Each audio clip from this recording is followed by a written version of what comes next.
Hi everyone and welcome to this webinar about University West and our Department of Engineering Science. My name is Ebba Thorolsen and I work at the International Office here at University West, and together with me I have Hanna Aknouche-Martinsson. Welcome. Thank you. She is the deputy head of this department and she will tell you a bit more about the department and about University West and Sweden. So thank you so much for being here and take it away. Thank you. So I've been with University West for some 10 years. I'm the deputy head of department responsible for education since a year. My main occupation is teaching, and I teach computer science, programming, algorithmics, and also some robotics. I'm going to talk about the university. This could be a picture from today. We have even more snow than on this picture. University West is located in Sweden, in the northern part of Sweden. We have our neighboring countries, Norway, Finland, and Denmark. Through the language, we're also connected to Iceland. Sweden is a long country. The distance from north to south is rather large. Most of the inhabitants in Sweden, 10 million people, live in the south part of Sweden. University West is located in the southwest part of Sweden. On the map, you can see Stockholm, the capital city. We have Oslo, the capital of Norway, and Copenhagen in Denmark, not too far away. Sweden is a big country, but with few people. We have approximately 10 million inhabitants, and it's a country large as the biggest countries in Europe, France, Germany, approximately. So this means that we have a lot of space. Towns aren't that big. Our biggest city is the capital, that is Stockholm, and it's approximately 1 million people. In Sweden, Swedish is the official language, but we could say that English is an unofficial language.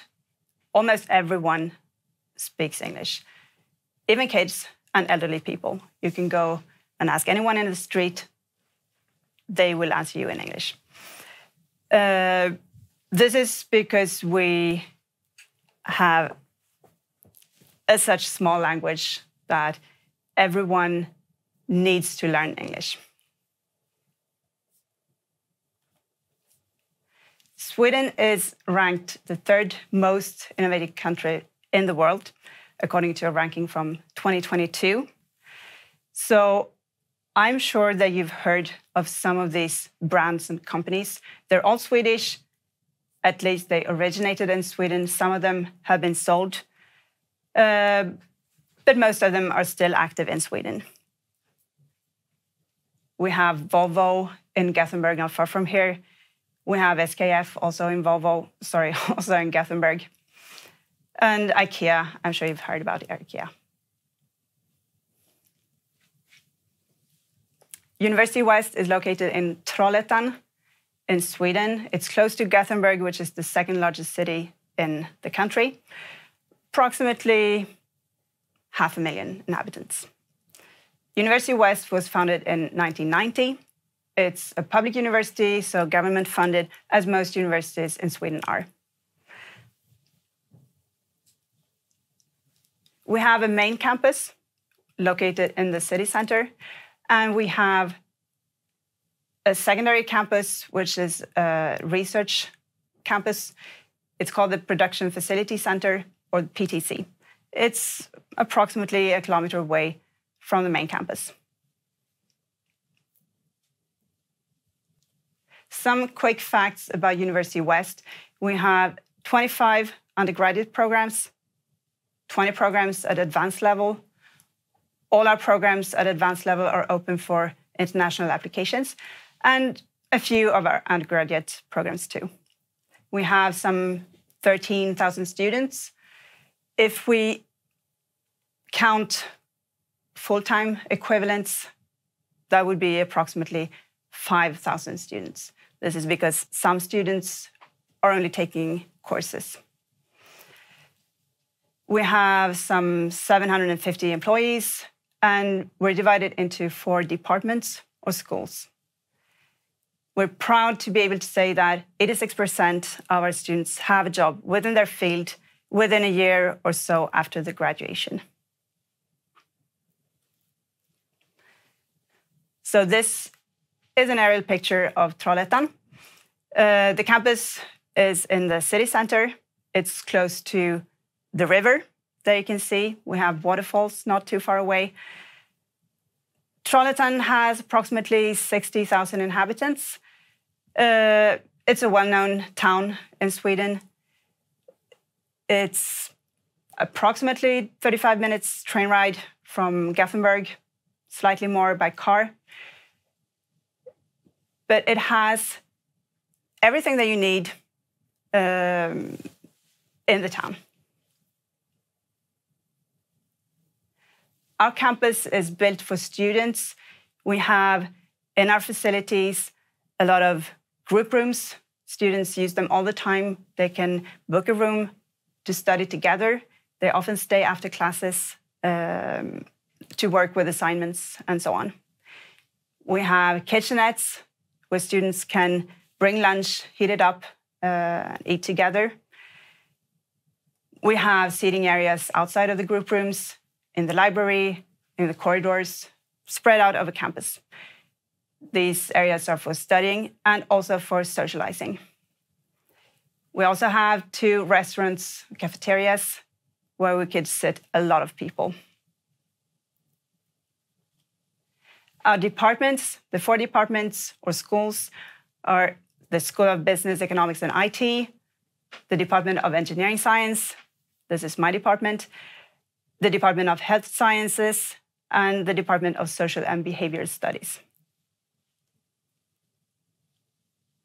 At the Department of Engineering Science, we have around 150 employees. Of these 150, there are almost 20 full professors. We have 15 associate professors, 20 PhD students that are in fact employed by the department. We have bachelor programs in mechanical engineering, industrial engineering, electrical engineering, and computer engineering. Our master programs are in manufacturing engineering, welding technology, robotics and automation, AI and automation, operations and supply chain management, cybersecurity, software engineering, and electromechanical vehicle engineering. We also have research rights and a PhD program in production technology. This is our specialty at the department. We work with internationalization and also digitalization. Our research is conducted at the Production Technology Center, or the PTC. This is our second campus. It's probably the best, the most well-equipped research facility in the area of production technology in Sweden.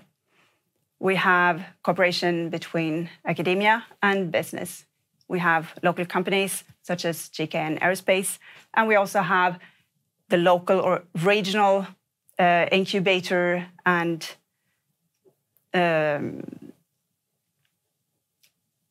support for research innovation.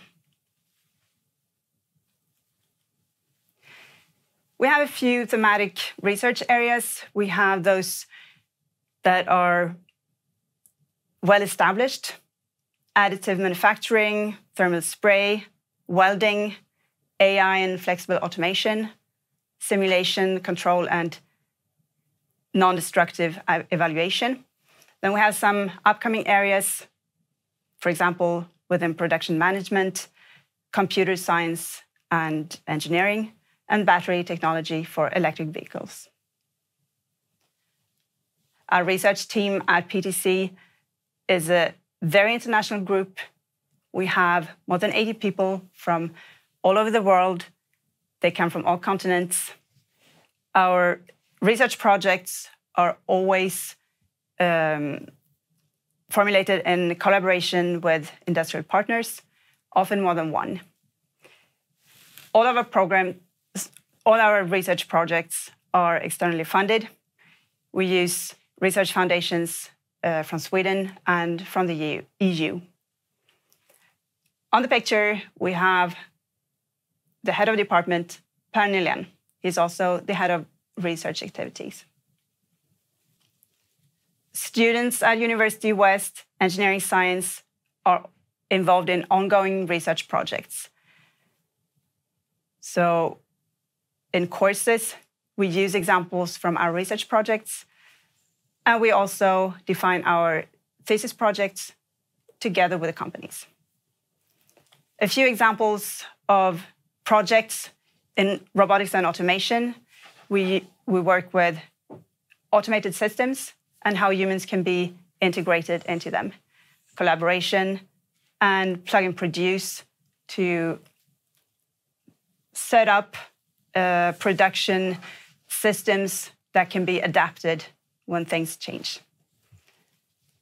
In manufacturing, we work with thermal barrier coating for aerospace and electric power generation applications. Another project in manufacturing is sensor-based control in additive manufacturing. We have everything in-house, so we have the CAD software where we can prepare what we will produce. We can simulate in dedicated software. We can perform the manufacturing itself using our facilities. And we have the validation also on site. We also have simulation-based studies. Before performing the experiments, we simulate to know what will likely happen. We have a lot of international students at University West. Let's first talk about the Swedish education system. A bachelor's degree, it's a three-year program. Master's degree in Sweden can be a 1 or 2 year program. And for the PhD, it's a 4-year program. As I mentioned, the PhD students are actually employed, and we often employ them for 5 years. So 1/5 is actually service rendered to the university, often teaching. Our academic year has 2 semesters, and we split the semesters into quarters. The autumn starts in August and goes on until mid-January, and then we have the spring from mid-January to the beginning of June. We use the European system for credits, ECTS, European Credit Transfer System. We welcome more than 300 international students per year. We have approximately 100 agreements with other universities, 30 of them in engineering. One of our undergraduate programs that is taught fully in English is given by our department. It's the Bachelor of International Mechanical Engineering. It's completely English taught. It's built in collaboration with industry, and our teachers are mainly researchers active at PTC, the Production Technology Center. Now, most of our international students are studying our master programs. We have the well-established programs in manufacturing engineering, robotics and automation, electromechanical vehicle engineering, cybersecurity, AI and automation, and welding technology. We have upcoming programs. We will start a new program in software engineering and in operations and supply chain management. Our programs are based on our competence in research. We design them using input from industry. All the teachers are active in research as well as teaching. Our students perform labs in the Production Technology Center. On the picture, we have a robot from our automation lab. And quite a few students are involved in research projects that are carried out in collaboration with industry.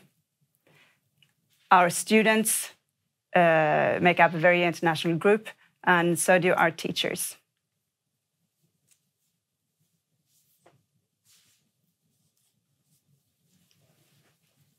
If you want more information, this is our website, and you can also reach out to me by email. I would like to end by welcoming you to Trollhättan. This is a picture of our waterfalls that are not always this beautiful, because this is actually a dam. We use it for hydroelectric power, but a few days a year, it's open for everyone to see. Thank you so much, Hanna. And now we're moving on to the question portion of this webinar. And I would once again like to remind everyone to ask your questions in the chat. But while we get the questions going, I want to start with a couple of questions. You've mentioned quite a lot that we have a lot of international employees here at University West and a lot of international students. How would you say that this international atmosphere shows at the university? How does it feel to work in such a international environment, would you say? Well, I would say half of my colleagues are non-Swedish speaking, so we speak English quite a lot. And well, we get to share experience from different countries.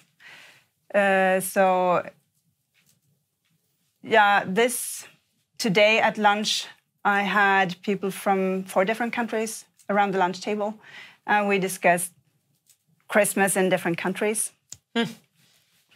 Yeah, and we had a Christmas event yesterday with a lot of other international students with the same theme, holidays around the globe, how everyone celebrates. It's really fun to get together with all of these nationalities and talk about different experiences. We in Sweden usually see ourselves as kind of like informal. We don't use sir and ma'am or titles like that a lot. How would you say that affects the student's life? Well, my students know me as Hanna, and I certainly hope that they feel comfortable in addressing me as Hanna. And they might be shy in the beginning, but that's how we do it. So, yeah. Yeah, so that's a very clear example of the informal relationship between student and teacher. I don't expect them to call me professor or anything like that. No. And would you say also how that changes the atmosphere in the classroom? Well, I hope that makes them feel more connected to the teachers and that they can ask questions and that we are approachable. Yeah. I see that we have gotten a question about accommodation. I will just mention it quickly. I'm not the expert on accommodation, but we do offer accommodations for all international students, and we guarantee that you get an accommodation when you get here. You can read more about accommodation on our webpage. We will link the accommodation page in the chat, so you can take a look there. But yes, we do offer accommodation, and we, together with the students and our local apartments do offer students accommodation. And we talked about the informal environment a bit. I think related to that, a lot of our students describe the classes as student-driven. Would you agree? I would. So we tend to have smaller classes, especially on this. In the second year of the 2-year programs, our classes aren't that big. And I usually ask the students to interrupt at any time with questions so that I can adapt. I don't need to talk about what they've already understood. So when they let me know what their questions are, I can adapt. And I think we do that because it's informal. And we also use a lot of group projects as a big part of education. Is that true for your program as well, and for like the general programs at the department? I would say so, yes. So some students, when they arrive here, they're used to working individually, and each course ends with a written exam. But of course we have written exams, but some of the classes, some of the courses, students are evaluated using group projects and presentations and lab assignments that are carried out 2 by 2 or other kind of projects. And this is, in my view and my guess, a lot of how it's actually working when you have a job later, that you don't work too much on your own, that it gives experience. Exactly. So we hope that we're recreating something that they will see later on. We're not inventing anything. I saw we got a question about the robotics and automation program. Are you the right person to just give a brief speech, I was about to say, but a couple of sentences about the program? Robotics and automation is a program that we have had for quite a few years. So it's one of our most well-established ones. We have a 2-year version, we have a 1-year version, and we also have distance versions. Now, I would say that for international students, the distance program is not the way to go. In the distance program, we still ask the students to come to campus once or twice a year. And for students from outside of Europe, it could be tricky to get a visa. So for international students overseas, it would be the campus version. Now, this is a combination, the program is a combination of hands-on exercises. We do have the industrial robots that I'm sure you didn't miss in my presentation. We also have the more theoretical courses, robot modeling, some required math. We also have service robotics, Roomba, vacuum cleaners, stuff. So it's a program, it's mainly turned towards the industry, so it's about automation using robotics. It's not mainly about robots in the household, but we see bits and pieces from different areas. Yeah. And I would also like to mention, if you have any specific questions about the application procedure or scores or what you need to be admitted, please don't hesitate to send us an email. These might be a bit more in-depth questions that need more specific information as background. So please send us an email. You can either scan the code or you can send us an email on the email address written on the presentation.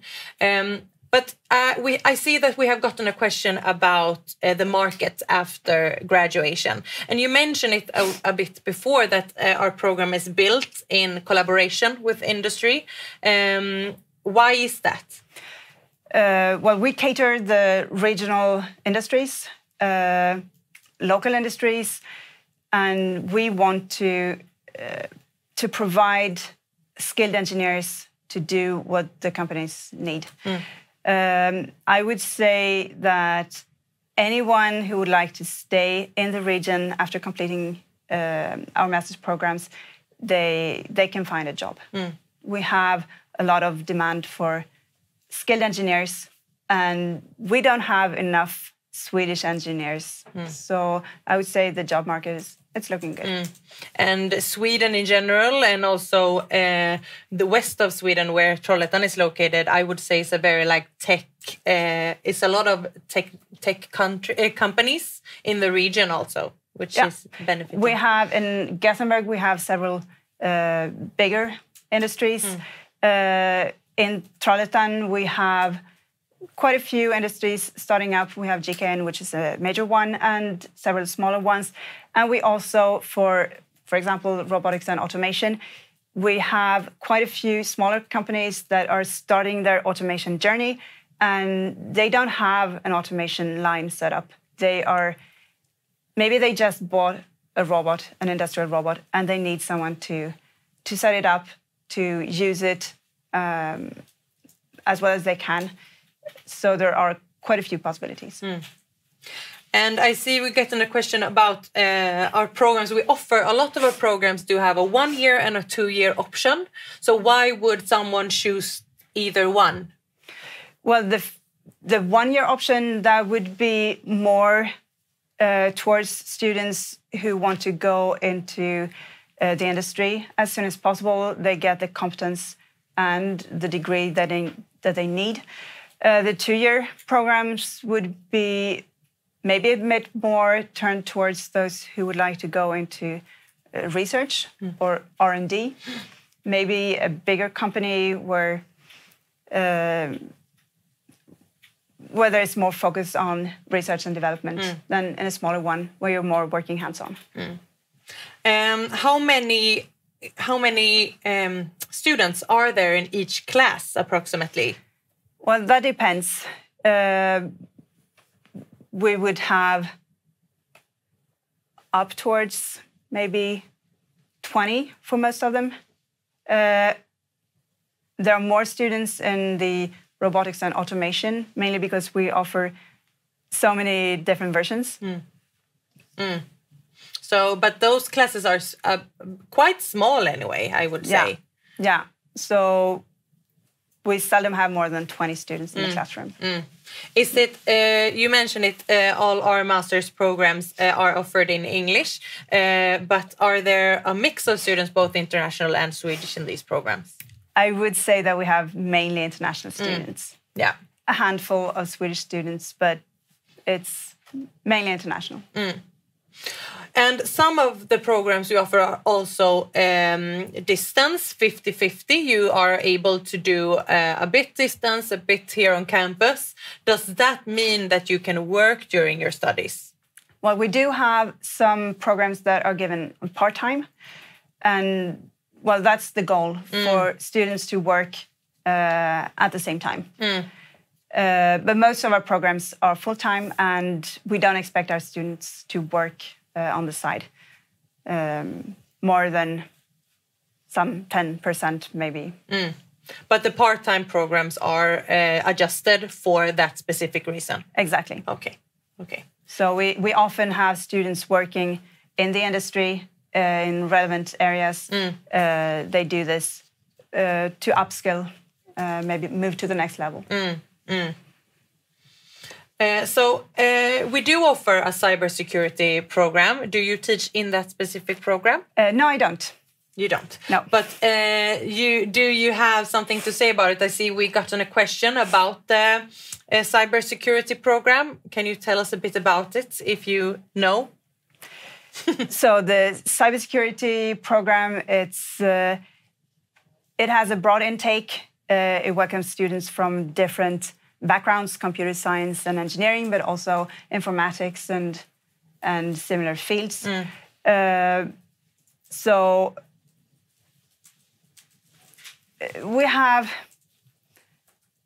we've developed courses in collaboration with industry, as our other programs. It's a 1-year program, so it's mainly hands-on skills needed, skills that can be applied right away. So I see we gotten a question, University West compared to other universities. We are quite a small university, which we usually take pride in. How would you say that offers a different student experience? Well, I would say that coming to University West, you wouldn't be an anonymous 1 out of 100. You would be connected to the other students. you might get to know the teachers in the program.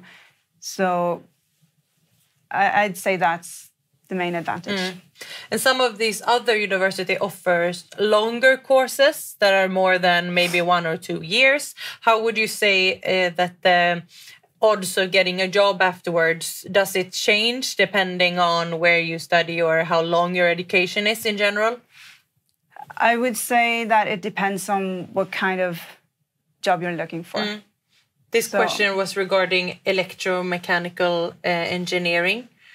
Would you say that the longer education is... I would say that is a field where there is a lack of competence. And I would say everyone with competence in the field would be very sought after on the job market. So I would say with a 1-year degree, you still have pretty good chances of finding a relevant job.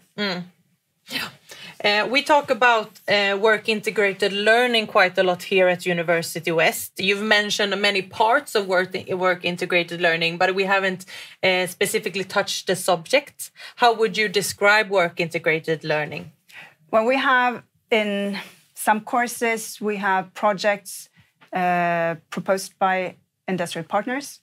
In some courses, students go out to the companies and they make a study at the company, or they solve a problem defined by that partner. We also have the thesis work project. They are mainly formulated in collaboration with companies or even by companies. And students carry out their thesis projects at the companies. Yeah, and I also think that our programs being developed with companies, as we mentioned a million times by now, is also a good example of meeting the needs and being in contact with industry. Yeah, for most of our programs, we have a council where we invite industrial partners, and they tell us what they would like to see in our programs. So usually we get from these meetings with a lot of new ideas and input, what to add. Not that much to remove, more things to add. Usually the needs are getting bigger and bigger. How would you say that the needs of the industry looks at AI and automation specifically? Well, I think that everyone is looking for AI. And our program in AI, it's oriented towards the industrial needs. So it's not AI chatbots, it's AI for automation. So this is how we can use AI in an industrial context. It's big data, it's machine learning. Machines learn how to best handle the processes, things like that.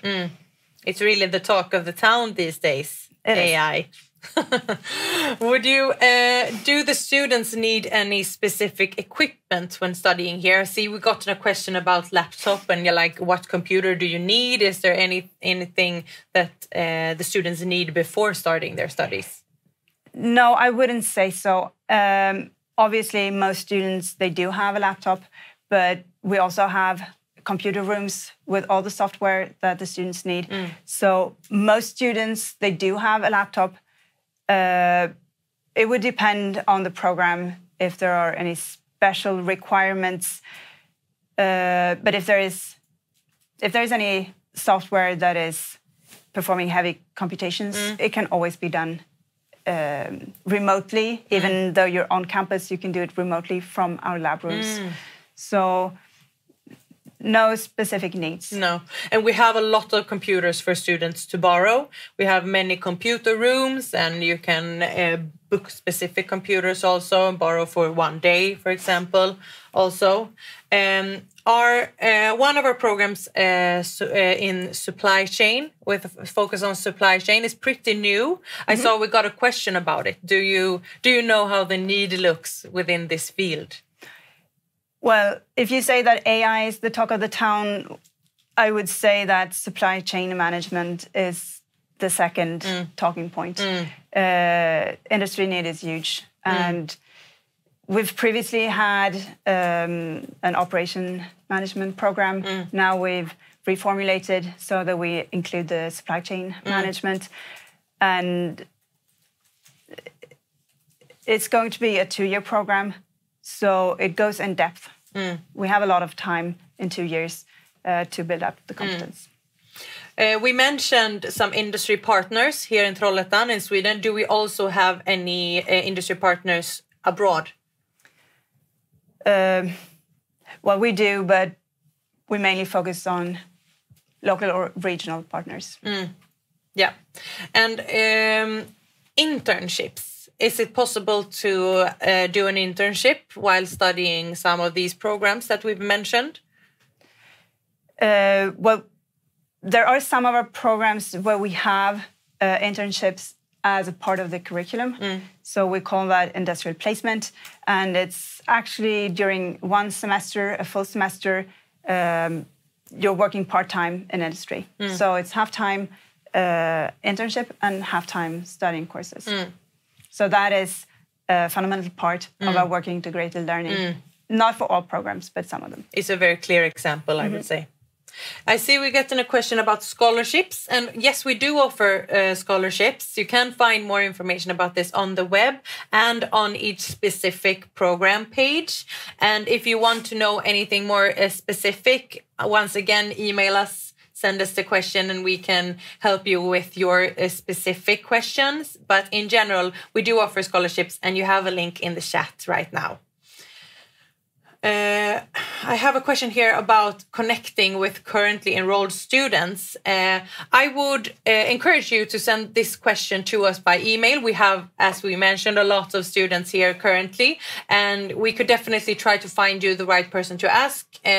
We don't have any students here today, obviously, unfortunately, but we do have students that we can get you in touch with if you have any specific program questions that you want students to answer. You mentioned that a lot of the teachers are researchers while teaching. How would you, obviously, for me, this feels like a benefit, but what are the benefits of having teachers being researcher at the same time? Well, for starters, they can tell you why you need to learn this. So in our master level programs, courses are closely connected to research areas, and they will know why you need this skill. So they can also answer questions. When students have specific questions, they either know the answer or they can point students in the right direction. So they have an in-depth knowledge. It's not just from books. Yeah, that's a good one. And many of them are researchers at the PTC, where they also meet a lot of companies on the daily. Also, once again, having the ear to the ground, listening to the needs and being relevant in the education. And I saw earlier we got a question about accommodation for Swedish students, and we do offer accommodation also for Swedish students, which is quite unique in Sweden. But that's for a separate webinar, I would say. But speaking of Trollhättan, you live here. I do. But you've lived abroad before, in Paris. You mentioned earlier while we were speaking. But you came back to the west of Sweden. So what did you miss when you were away? Well, I lived in Paris, and that is a great city where you can get your dream job. But it comes with a cost, and you have all the drawbacks of big cities. You have the commuting and not being able to spend time with your family because of all of that. So when we decided to move to Sweden, we intentionally looked for a smaller city, a smaller town, and we thought that Trollhättan would be the right size. And I would say it is perfect so far. It's big enough to have everything that you need, but it's small enough to avoid commuting and problems with lodging and such things. So I live some 1.5 kilometers from work in a residential area. And we have buses. I can come to work by bus. I can go everywhere in town by bus. I'm a bit jealous. I live in Gothenburg, which also works very smoothly to be commuting. But the 1.5 kilometers sounds like a dream to me. Yeah, no, it's great. So how would you describe Trollhättan to someone who's never been? I'm very active in associations, local associations, sports and music. I coach gymnastics for a team of kids. I would say there's a huge choice of activities. Even for students arriving, young adults can start with a lot of sports or join clubs and organizations. And that's a great way of getting to know people. I sing in a choir. That's also another way to meet others. A lot of our international students actually mention nature specifically. Yeah, that is in Sweden. We're close to nature. I have in my backyard, I have animals from a quite small park just behind the house, but still I see animals most every day. So I see we got on a question about working while studying. You mentioned before this is not something we definitely no, we don't encourage it. No. But of course, if it's an extra job, that's not a problem. And quite a few of our students, they have some jobs on the side.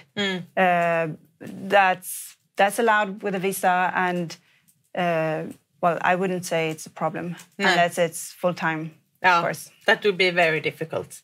You could also work as a student ambassador at the university. Very smooth for us at the international office. We also have student workers helping out in courses. I have programming courses with international students helping out.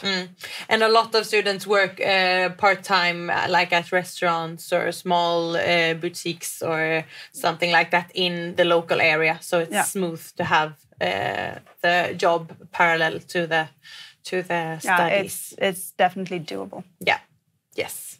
So we have gotten a question about study gaps. I'm guessing this means like having a pause while you're studying. Of course, you can take a long pause before applying. That's totally fine. But is it possible? It's even very, very common. Quite a few of our students have been out in the industry before getting back to it for a master's degree. Do we offer the possibility to take a leap year during your studies? We do, but you have applied for it, and every case is considered. And if there is a good enough reason, I would say it's generally accepted. Yeah. And we're slowly starting to getting closer to the end of the webinar. So I would like to encourage you to ask your last questions in the chat. And I see we got a question here. Can I continue my research on AI integrated health solutions while following master in AI and automation? What kind of support can I get from university for my research? Well, we don't have research in the field of AI within the health sciences. So I wouldn't say we would be able to give any support in that. But we do conduct research in AI within the automation, the industrial context. And regarding admission and the admission results, the application is open now during the fall, and we keep it open a bit until the spring.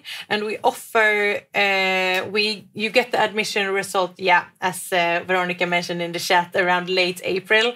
But it's possible to get a late admission, and that goes a bit further. But the earliest is in April, so it's quite a while until the admission decision, but that means that the application is still open and will be open for quite a bit longer. I would like to promote my own program, which is the software engineering. Yes. So I mentioned that we have quite a few established programs, but this one is new. It's starting for the first time, fall 2024.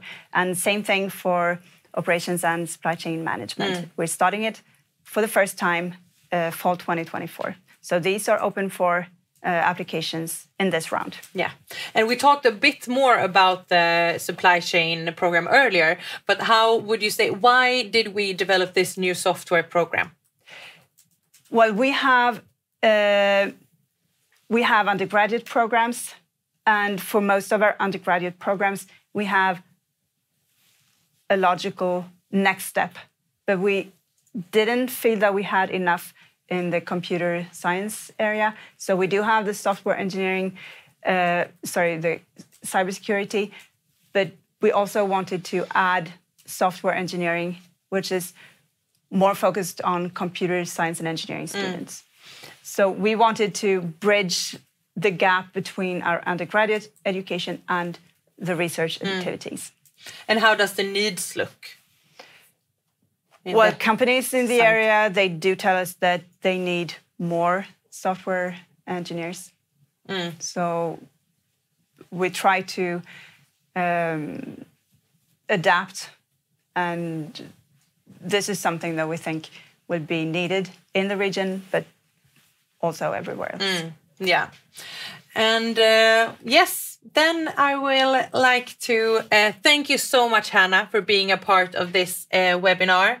And thank you for answering all the questions. I see in the chat you've gotten a couple of thank yous, so everyone's really appreciative, and I am too.